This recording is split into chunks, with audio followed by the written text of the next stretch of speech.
CMR ఇప్పుడు మరింత వైభవంగా విశాలంగా మన ఉప్పల్లో గ్రాండ్ రీఓపెనింగ్ 28 మార్చ్. ఎక్కడ నుంచి వచ్చారు?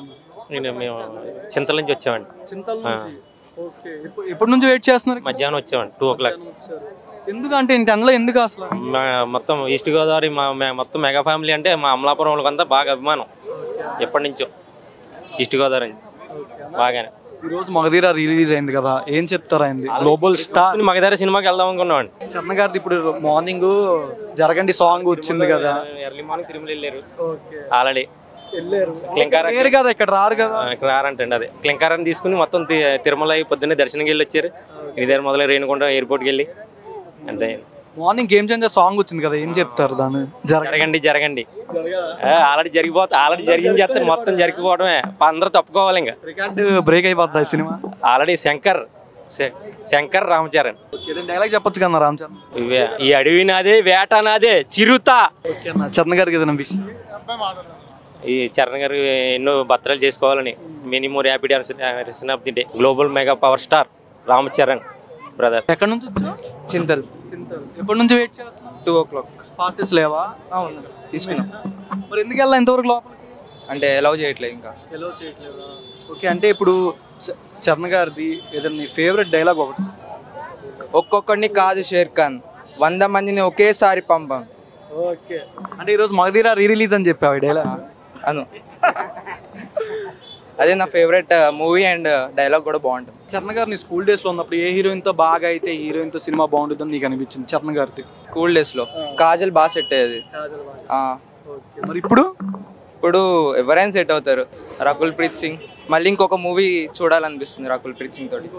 ఇంకా నీ స్టార్టింగ్ మూవీ నుంచి ఆయన నీకు ఫేవరెట్ మూవీ అంటే ఏం చెప్తావు సినిమా పరంగా? ధ్రువ, మగధీర. ధ్రువ అతని బాడీకి నేను ఇన్స్పిరేషన్. ఒక ట్రాన్స్ఫర్మేషన్ చేశారు చూడండి బాడీ, దానికి పెద్ద ఫ్యాన్ నేను. నా పేరు సాయి చరణ్, అందుకే చిన్నప్పటి నుంచి ఫ్యాన్ రామ్ చరణ్. అవును. Okay bye. ఏదైనా విషెస్ చెప్పు. హ్యాపీ బర్త్డే రామ్ చరణ్ అన్న, all the best for your further movies. 10, 20, 30, 40, 100 ఎంతమందినైనా పంపించిన నా కొడక ఇదే రిపీట్ అవుద్ది. ఓకే. ఇప్పుడు అంటే చరణ్ గారిది మీకు స్టార్టింగ్ మూవీ నుంచి ఏ మూవీ అంటే బాగా ఇష్టం అన్న చరణ్ గారు? ఇప్పుడుదా రిలీజ్ అయిన సినిమా అసలు నాకు బాగా చిరుత నుంచి ఇష్టం. చిరుతలో కూడా ఫేవరెట్ అంటే ఆయన ఎక్స్ట్రాడినరీ యాక్టింగ్ అంటే రంగస్థలం. ఆయనలో ఒక కొత్త కోణం. అంతవరకు ఎంతో మందితో ఎన్నో మాటలు కొంచెం చిన్నగా చేవాట్లు తిట్లు పడ్డాడు, బట్ రంగస్థలంతో ఆయన ఏంటో ప్రూవ్ చేసుకున్నారు. ఇది కదా మెగాస్టార్ కొడుకు అంటే, ఇది కదా చిరంజీవి గారి అబ్బాయిగా తనకు ఉండాల్సిన యాక్టింగ్ టాలెంట్ అని తనని తను చాలా మౌల్డ్ చేసుకొని ప్రూవ్ చేసుకున్నారు. ఓకే అన్న. ఇప్పుడు అంటే రామ్ చరణ్ గారి ఫేవరెట్ కలర్ ఏంటి? వైట్ అన్న. వైటా? ఫేవరెట్ ఫుడ్ అంటే ఆయనకి సీ ఫుడ్, చేపలు అంటే బాగా ఇష్టం. ఫేవరెట్ హీరో ఎవరు? ఫేవరెట్ హీరో అంటే తండ్రి తర్వాత ఎవరైనా బాబాయ్ అని కూడా చెప్తారు అప్పుడు.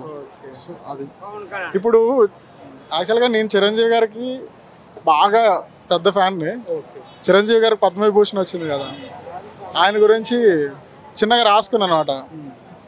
చిరంజీవ చిరంజీవ చిరంజీవ, అభిమానుల మనసులలో చిరజీవ, అలుపెరుగుని అసాధ్యుడవు నీవేగా, అసమాన అభినయం నీదేగా, కలామ తల్లి కన్నబిడ్డ నీవేగా, కల కోసం తనుగన్న జన్మ నీదేగా, వ్యక్తిగత గుణం చూసేలా పద్మ విభూషణి నిన్ను చేరెళ్ళే, కలామ తల్లి ఈ రోజులా నిన్న చూసి మురిసిందిలే అని చెప్పి చిరంజీవి గారి గురించి రాశాను అనమాట.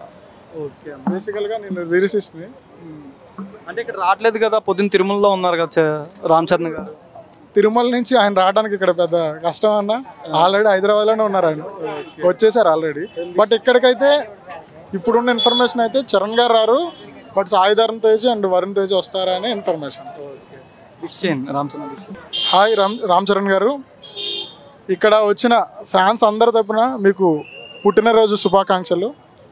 Many happy returns of the day. Ram Charan గారు ఏ ఫేవరెట్ సినిమా బాగా ఇష్టం నీకు? చరణ్ గారు మరి చరణ్ గారిని చూసావా ఇప్పుడు దాకా? ఏదైనా డైలాగ్ ఉందా, పాట అయినా డైలాగ్ అయినా ఏదైనా చెప్పగలవా? ఇప్పుడు అంటే చరణ్ అన్నకి విషెస్ చేస్తావా? Happy birthday Charan. నీలానే ఒక క్యూట్ పాప కూడా ఉంది చరణ్ అన్నకి, తెలుసా? చెప్పు. క్లింకర్. ఈ రోజు అంటే చందన్న గారి బర్త్డే సెలబ్రేషన్ ఇక్కడ గ్రాండ్ గా జరుగుతుంది. మగధీర రిలీజ్ అయింది, ఏం చెప్తారు? ఆయనకి చెప్పేదే ఉందన్న, ఆల్రెడీ తొక్కుకుంటూ పోవాలన్నట్లు కుంభస్థలాన్ని బద్దలు కొట్టాలని RRR ఎలాగైతే చెప్పారో ఆల్రెడీ దాన్ని బద్దలు కొట్టారు. దాన్ని అలానే కొనసాగిస్తూ ఇంకా ఉన్నత శిఖరాలను అధిరోహిస్తారు. మెయిన్గా ఈ తరం యాక్టర్లు ఎలా ఉండాలని చరణ్ గారిని చూసి నేర్చుకోవచ్చు. వచ్చే అప్కమింగ్ యాక్టర్స్ అయినా సో మెనీ పర్సనాలిటీస్ అయినా ఎవరైనా కానీ, ఇంక్లూడింగ్ యాక్టర్స్ మాత్రమే కాకుండా ఇప్పుడు మాలాగా ప్రొఫెషనల్స్ కానీ ఎవరైనా యూత్ అనేది రామ్ చరణ్ గారిని చూసి చాలా నేర్చుకోవచ్చు. ఆయన లాయల్టీ, వర్క్ రిలేటెడ్గా డెడికేషన్ అండ్ హానెస్టీ, మెయిన్ తన చుట్టుపక్కల ఉన్న వాళ్ళకి హెల్ప్ చేసే విధానం, ఇలాంటి సో మెనీ క్యారెక్టర్స్ చిరంజీవి గారి నుంచి అన్ని పుణికిపుచ్చుకొని ఆ మెగా లెగసీని కంటిన్యూ చేస్తూ ఈ స్థాయికి ఎదిగి ఇంకా ఒక నార్మల్గా చిరంజీవి కొడుకు దగ్గర నుంచి రామ్ చరణ్ వాళ్ళ తండ్రి చిరంజీవి అనే రేంజ్కి తీసుకెళ్లిన వ్యక్తి ఆయన. సో అలాంటి లెగసీని తను ఇంకా కంటిన్యూ చేస్తూ ఇలానే ఫ్యాన్స్ అందరిని అలరిస్తూ మెగా లెగసీని ముందుకు తీసుకుంటారని ఖచ్చితంగా కోరుకుంటున్నాను. ఫేవరెట్ డైలాగ్ చెప్పండి. డైలాగ్ అని అంటే మనకి చిరుత దగ్గర నుంచి ఇక్కడ దాకా చాలా సినిమాల్లో మంచి మంచి డైలాగులే ఉన్నాయి. బట్ మోస్ట్ ఫేవరెట్గా వచ్చేసి ఏ డైలాగ్తో అయితే ఆయన ఎక్కువగా పాపులర్ అయ్యారో ఆ ఒక డైలాగ్తో నేను చెప్దాం అనుకున్నాను. మగధీరాలో ఒక్కొక్కరిని కాదు షేర్ ఖాన్ 100 మందిని ఒకేసారి రమ్మనని ఆ రోజు ఏ రోజు అయితే చెప్పారు. ఇండస్ట్రీలోనే ఇప్పుడు బాలీవుడ్ టాలీవుడ్లో 100 మంది ఉన్నా కానీ ఒక్కొక్కరిని రమ్మని చెప్పేసి ఆయన సవాలు ఆ రోజు నుంచే విసరడం జరిగింది. సో ఆ మూవీ అన్న ఆ డైలాగ్ అయినా ఈరోజు రిలీజ్ ఆ డైలాగ్ని మరలా ఇంకోసారి చెప్పడం చాలా హ్యాపీగా ఉంది. రామ్ చరణ్ గారి ఫేవరెట్ ఫుడ్ వచ్చేసి తను అన్నీ మ్యాక్సిమం లైక్ చేస్తారు. But I think most favourite biryanis and sea food. Yeah. Favourite colour వచ్చేసి white and blue. Favourite hero వచ్చేసి ఆబ్వియస్లీ చిరంజీవి గారు తన బిగ్గెస్ట్ హీరో ఎప్పటికైనా. తర్వాత హీరోయిన్ వచ్చేసి సావిత్రి గారు అని చెప్పేసి గుర్తుంది నాకు. అంటే మీ స్కూల్ డేస్ ఆ టైం నుంచి మీ ఫేవరెట్ మూవీ ఏంటి ఆ టైంలో? ఆ టైంలోనంటే నేను 7th క్లాస్లో ఉన్నప్పుడు చిరుత రిలీజ్ అయింది. చిరుతకి నేను వెళ్ళలేదులే కానీ మగధీర సినిమాకి నేను వెళ్ళాను. బట్ అక్కడ నుంచి చరణ్ గారి సినిమాలు చూసుకుంటూ ఒక్కొక్క దానికి ట్రాన్స్ఫర్మేషన్ అవుతూ వస్తున్నారు. బట్ తను బాడీతో పాటు మైండ్ అయినా ఏదైనా మెచ్యూర్గా థింక్ చేసింది మాత్రం తను ధృవ నుంచి తను రామ్ చరణ్ 2.0 విధంగా ఆయన ట్రాన్స్ఫర్మేషన్ ఉంది. పర్సనాలిటీ పరంగా అయినా ఫిజికల్గా ఎలాగైనా కానీ. సో అక్కడ నుంచి మనం రెండో రామ్ చరణ్ చూస్తున్నాం. రామ్ చరణ్ని ఇంకా నెక్స్ట్ అప్కమింగ్ వచ్చే బిగ్గెస్ట్ మూవీస్ అయినా కానీ తన ఎంచుకున్న క్యారెక్టర్స్ అయినా కానీ చాలా యూనిక్గా ఉన్నాయని చెప్పేసి నా ఒపీనియన్. గేమ్ చేంజర్లో జరగండి సాంగ్ రిలీజ్ అయింది కదా, ఏం చెప్తావు దాని గురించి? అంచనాలకు తగ్గట్టుగానే ఉంది.